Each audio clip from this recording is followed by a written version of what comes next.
Salah satu kelebihan kita yang mungkin feature andalan kita adalah kita tuh punya data crawling yang bisa tahu tren apa yang minggu depan akan ngetren gitu. Oh, menarik. Makanya kita berani jamin kalau pakai social bread sebulan nggak berdampak, kita balikin uangnya 100%. Kenapa? Karena kita pede dengan data crawling kita. Oke. Jadi kita bisa tahu hashtag apa nih minggu depan yang bakal naik.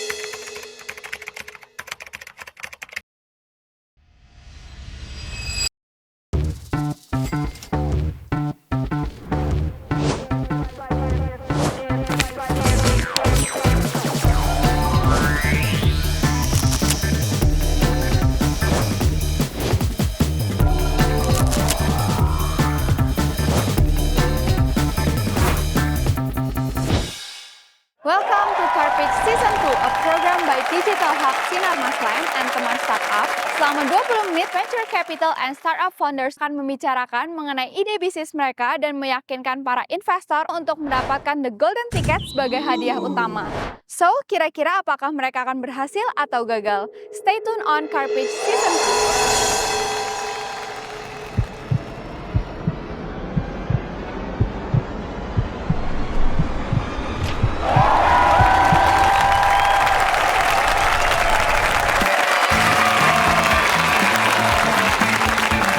Hai, kenalin, nama aku Nidhi, associate dari Vertex Ventures Southeast Asia and India. Background kebetulan emang udah kerja di VC sejauh ini 3 tahun. Keseharian aku di Vertex biasanya kalau nggak deal sourcing, ketemu startups, portfolio management, selang-seling juga sama networking, dan ada beberapa kerjaan dari internal firm lah gitu. Oke, jadi mungkin sedikit intro tentang Vertex, lebih tepatnya Vertex Southeast Asia and India. Vertex Southeast Asia and India itu adalah bagian dari 6 sister funds di bawah Vertex Holdings yang adalah subsidiary dari Temasek Holdings. Buat yang belum tahu Temasek juga, itu adalah sovereign fund dari Singapura. Sini kita fokusnya do early stage deals. Dengan early stage, we meant Series A to Series B startups. Sektornya lumayan agnostik, bisa invest ke sektor mana aja, as long as we see the business model as fit. Untuk tiket size sendiri, mungkin kalau di Indonesia lebih ke single digit millions kali ya. Kuncinya tuh cuma 3, ability, motivation, sama yang ketiga adalah attitude. Kalau founder kan itu tadi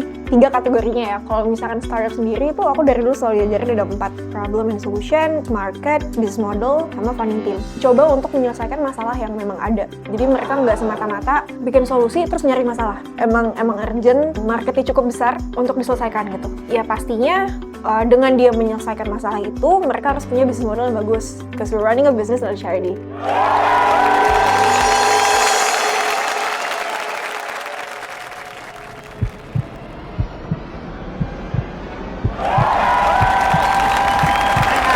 Halo Dok. Good to see you.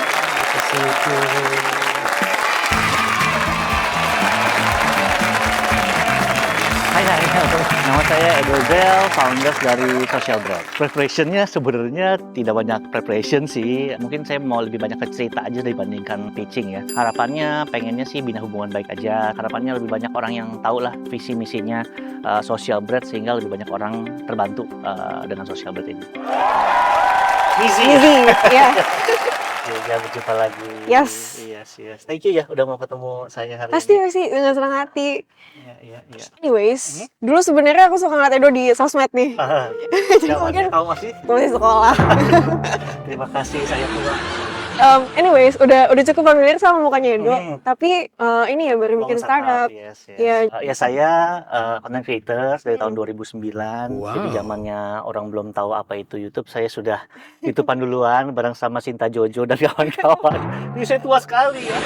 Karena mulai jadi content creator generasi pertama, jadi banyak dapat privilege kirim belajar sama beberapa platform. Contohnya 2018 dikirim ke LA untuk belajar di sana. Oh, di Silicon Valley. Iya, bukan. Di I don't know the place, Ya, tapi pokoknya. dekat Disneyland pokoknya, bukan di dekat Disneyland lah pokoknya. Kita belajar 7 hari, kemudian diajarin tentang bikin konten, kemudian juga algoritmanya. Karena dapat pembelajaran banyak di sana, 2016 2018 tuh saya jadi co-foundernya FMG Digital Agency Oh, di oke. Jakarta. Awalnya mau bantu UMKM juga gitu, tapi karena reputasinya baik, performance-nya baik, akhirnya banyak terima corporate dari sosial media sampai ke website kita all in one digital Oke, solution. digital solution. Tapi tahun 2020 kan COVID tuh. Hmm. Nah, banyak teman-teman gerejaku yang tadinya bisnis makanan di restoran atau kafe, tiba-tiba harus jual frozen, harus online gitu. Oke. Sedangkan mereka nggak punya social media presence, jadi jualan online tuh susah banget, paling jualan via WhatsApp doang kayak gitu. Nah, akhirnya dari sana terpanggil untuk bantu UMKM. Tapi kalau bantu UMKM pakai digital agency yang lama nggak mungkin. Kenapa? Karena kita lumayan mahal. Kita sebulan itu 30 juta untuk pengelolaan sosial media. Jadi it's almost impossible karena memang mahal. Karena kita digital agency harus bayar videographer, fotografer, talent, ya kan, scriptwriter, belum yang upload lagi. Jadi banyak banget orang. Jadi digital agency yang bagus tuh nggak mungkin murah. Kayak Oke. gitu. Kalau profil UMKM-nya sendiri tuh kayak gimana sih, Edo? Jadi UMKM yang kita coba bantu semua yang omsetnya kurang lebih di angka 50 juta sebulan. Jadi saat ini lebih ke yang segitu, tapi pasti kedepannya kita pengen bantu semua UMKM di seluruh Indonesia. Jadi memang fokus utama kita kan bootstrapping ya, jadi nggak punya budget marketing, jadi lebih fokus kepada yang small business lah. Oke. Terus kalau dari pendapatan dia yang misalkan 50 juta per bulan, itu willingness to pay mereka tuh berapa sih untuk kayak mungkin external service kayak social media? Yes, ya kita udah survei dan juga udah data juga, jadi memang sekitar di angka 5 sampai 7 juta. 5 sampai 7 juta. Anggapannya gini, daripada mereka hire anak magang gitu kan, misalnya gitu kan, tapi hasilnya kan belum tentu bagus nih karena harus dibimbing. Nah, mendingan pakai social brand 5 sampai 6 juta udah beres kelola TikTok sama Instagramnya dan dijamin sama kita. Karena kalau pakai social brand dalam sebulan nggak berapa kita balikin full refund 100%. Oh, oke.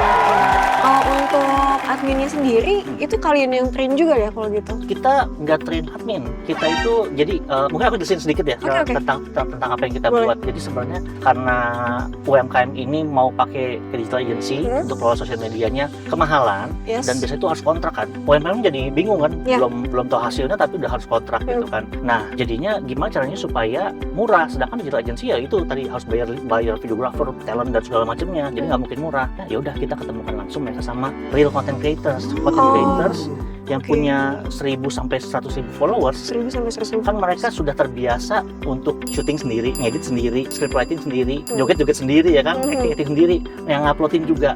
Jadi kita bisa 70% lebih murah daripada digital agency, tapi efektivitasnya kurang lebih sama kayak gitu. Makanya akhirnya sekarang UMKM udah bisa pakai real content creators untuk mengelola akunnya, bukan buat endorse. Oke. Tapi jadi si content creator ini mereka di balik layar aja ya, manage, atau mereka juga menjadi kayak wajahnya juga? Sampai jadi wajahnya juga.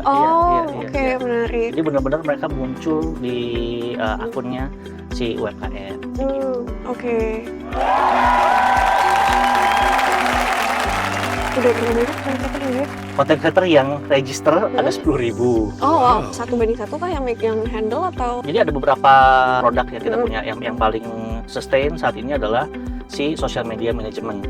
Itu satu kreator mengelola 1 sampai 7, tergantung si content creatornya apakah mereka mau full time atau sambil kuliah, atau itu tergantung mereka bisa terimanya berapa banyak gitu. Tapi kalian ngasih training juga kah ke creators ini? Yes, kita ada Creators Academy, jadi kita mengupgrade mereka. Kalau Gojek kan mereka mengupgrade tukang ojek ini sehingga mereka jadi punya hospitality, bisa pakai aplikasi dan lain-lain. Kita juga mengupgrade mereka dari yang tadinya bisa bikin konten untuk diri mereka sendiri, sekarang mereka bisa bikin konten untuk si UMKM. Kalau creators ini bisa dapat pendapatan berapa banyak sih? Yang paling banyak saat ini yang handle 7 itu kurang lebih di atas 20 jutaan sih. Lumayan ya? Lumayan banget. Buat jadi side gig. Ini hitungannya side gig atau justru jadi full time mereka? Tergantung dari mereka maunya seperti apa. Kalau kita melihatnya, saya sebagai content creator yang ngerasain sendiri bahwa sekarang ini kompetisi jadi content creators tuh lumayan tinggi. Salah satu kreator kita tuh followersnya 700.000. Tapi sebulan tuh belum dapat endorse. Kenapa? Karena kompetisinya udah tinggi banget. Everybody is content creator sekarang ini. Jadi mereka kalau sebulan nggak dapat endorse, mereka mau makan apa? Bayar kosannya gimana? Jadi kita mungkin dikit penghasilannya dibandingkan dapat endorse, tapi lebih stabil buat mereka gitu. Karena mereka setiap bulan bisa terima besar. Dari UMKM-nya sendiri gitu, biasanya tuh mereka keluhan yang paling common tuh apa sih? Atau mungkin kalian ada strateginya juga nggak sih untuk ngecocokin si UMKM ini dengan Content content creator Oke. yang mana gitu? Kalau secara teknologi kita sudah bisa matchmaking mereka dari sisi kategori. Oke. Jadi misalnya mereka bisnisnya food gitu, Hmm. maka dari sistem akan langsung mempertemukan mereka dengan content creators yang food. Oke. Tapi karena kita masih MVP, kita belum bisa mapping lokasi. Jadi sometimes challenge yang terjadi adalah dapat nih UMKM bisnis makanan di Kelapa Gading, dapatnya kreator yang food juga bener, tapi di Bekasi gitu. Oh, Wah ini oke. akhirnya si kreatornya, kak ini saya jauh banget kak, ini gini. Oh, ya udah akhirnya kita bypass. Ya itu challenge yang Oh, tapi mereka emang ini ya butuh waktu momen untuk face to face koordinasi dengan si online creator juga gitu. nggak perlu. Kalau si UMKM-nya sama si kreatornya nggak perlu pada saat transaksi. Pada saat mereka syuting ke lokasinya, mereka bisa ketemu. Oh, oke. Jadi oke. Jadi kalau sistem kita kurang lebih kayak GoFood ya, mereka harus isi dulu mereka mau kategori bisnisnya apa, bla bla bla bla. Nanti kita automate itu jadi brief yang dibilang ke kreator, nanti kreator bisa Oke. Sip. Terus kalau untuk acquisition strateginya gimana sih? Aduh.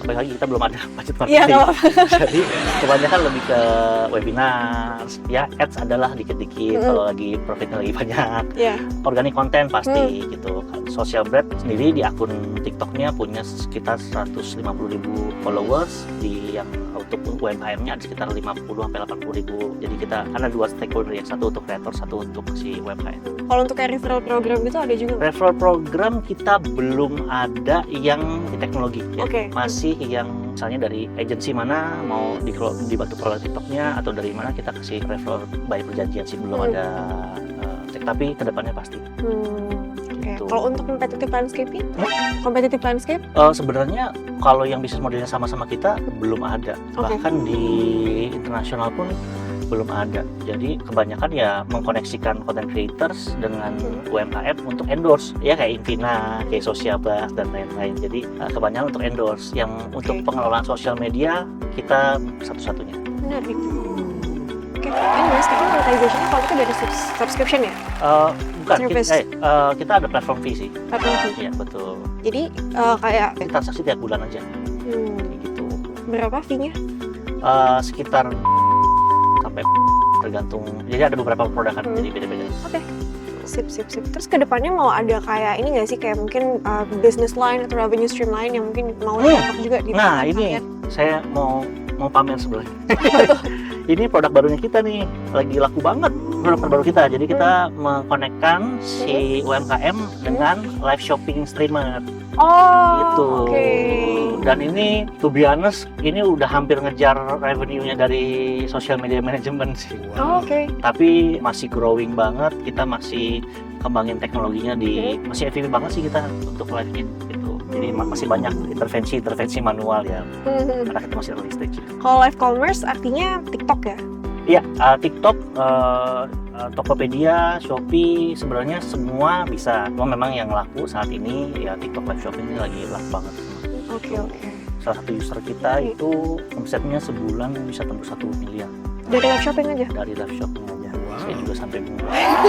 Tapi kalau misalkan live shopping tuh mungkin kan lebih ke perilaku belanja yang mungkin lebih impulsif Iya, kan? betul. Jadi mungkin ini apakah bisa diduplikasi juga kah strateginya ke mungkin sektor-sektor lain yang mungkin di bawah social bread juga? Orang mau ngeliat kan gimana sih cara dipakainya, Iya. atau in real life di kulit tuh kayak Yes, gimana betul, gitu. betul. Jadi saya melihat live shopping ini sebagai solusi dari salah satu pain-nya pembeli ya.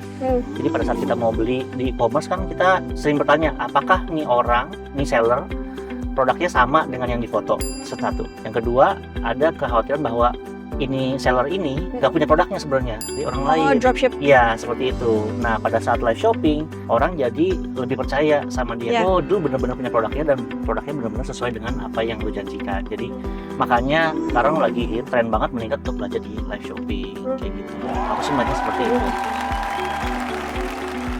Kalau secara industri memang saat ini fashion paling tinggi, home living nomor 2, F&B mungkin in 6 month ya bisa, soalnya dari pengiriman masih trouble karena mereka cuma bisa produk yang bertahan di dry shelf sekitar seminggu lah gitu. Karena pengirimannya belum ada yang connect ke kayak GoFood yang paksel yang benar-benar langsung untuk makanan. Oke, menarik ya live shopping. Banget.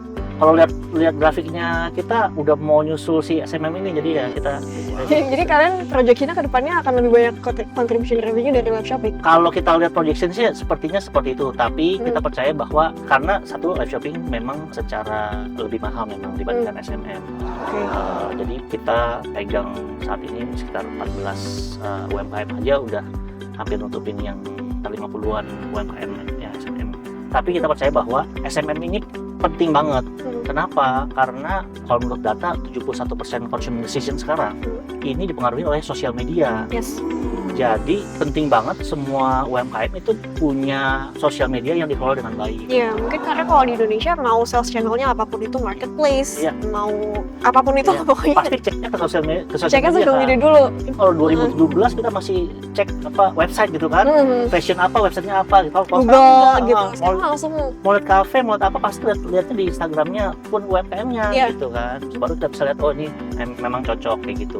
Dan strategi yang kita gunakan memang customized untuk UMKM banget yang butuh perputaran uang yang cepat. Kalau dulu zamannya saya main di Auto 2000 ya banyak rebranding, website dan lain-lain. Kalau kita satu strategi untuk semua UMKM sih yang langsung conversionnya ke sales gitu. Dan mungkin yang sama pentingnya juga untuk bisa nge-retain si sellers ini meskipun mereka udah mungkin skalanya udah besar tapi tetap harus pakai service kalian juga ya. Yes. Kita ada satu departemen SBI, Social Brand Enterprise. Untuk yang UMKM yang sudah punya kebutuhan lebih tinggi, kita oper ke Social Brand Enterprise. Salah satu yang kita pegang adalah sosial medianya Digital Hub. Oke. Nama selain kemudian juga ada kemarin sempat pitching sama Indomie juga, terus yang lagi berjalan terus ada Pavin Paint, kemudian juga ada beberapa yang UMKM dan enterprise yang memang kerja sama kita. Oh, Bukalapak juga kita gitu. Jadi untuk kalau mereka sudah growth di level tertentu, nanti kita akan lempar mereka ke SBI. Oke. Untuk fundraising strateginya sekarang lagi fundraise nggak? To be honest, lagi nggak fundraise. Oh enggak ya, oke. Tapi rencana kita di tahun depan saat ini kita lagi upgrade, percepat teknologinya kita karena kan masih MVP. Jadi kita pengen perbaikin semua dulu, apa yang masih manual kita pengen dibikin supaya bisa scalable. Habis itu maybe minggu depan setelah udah dapat data, dapat traction yang lebih baik, kita baru raise fund di valuasi yang lebih bagus lah gitu. Oke, sip. Oke, cool. Kemarin udah sempat dapat funding juga ya? Iya betul. Sebenarnya baru close di bulan lalu. Oh, bener-bener masih fresh banget Iya, lah jadi ya. belum dipakai waktu. Runway-nya masih Iya. masih aman. Ya itu memang kalau uang saat ini kita lagi nggak butuh. Oh, kalian juga profitable kan ya? Iya betul. Waktu kita raise fund pun karena kita sudah profitable, kita nggak terlalu ngotot lah. Tapi it's nice to have money untuk mempercepat teknologi tim tech kita. Dan tim kita baru 5 orang. Jadi ya kita pengen percepat. Yang tadi yang saya bilang kayak lokasi, kemudian juga chat features. Oh, salah satu kelebihan kita yang mungkin feature andalan kita adalah kita tuh punya data crawling yang bisa tahu tren apa yang minggu depan akan ngetrend gitu. Oh, menarik. Makanya kita berani jamin kalau pakai social brand sebulan nggak berdampak, kita balikin uangnya 100%. Kenapa? Karena kita pede dengan data crawling kita. Kita bisa tahu hashtag apa nih minggu depan yang bakal naik tuh. Ini kan baru dapat funding, semoga nanti scale-nya makin makin besar lagi, makin banyak lagi. Visi misi kita pengennya kita bantu UMKM seluruh Indonesia lah. Sip.